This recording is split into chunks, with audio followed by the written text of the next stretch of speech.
আরে ও পিন্টু বাবা, বলি হয়েছেটা কি? সকাল সকাল কেন বাচ্চাগুলোর পেছনে লেগেছো? আর এমনিতেই পুরো গ্রামের লোক এর নামে কমপ্লেন করছে। তাড়াতাড়ি অ্যাকশন নিতে হবে প্রধান মশাই, বুঝলেন? আমি কি বলবো?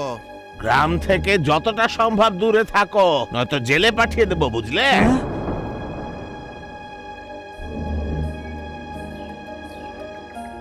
रख हौसला ये जग बदलेगा।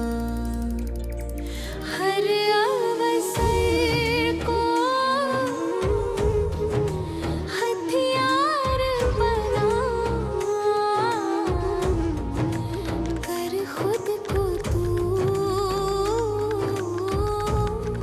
तैयार হে মহাদেব, কেউ তো আমার আপন আছে যে এখন অব্দি আমাকে ভোলেনি। সে যে কেউ হোক না কেন, এইটুকু তো জানতে পারা গেছে যে ওকে আমার থেকে কেউ আলাদা করতে পারেনি।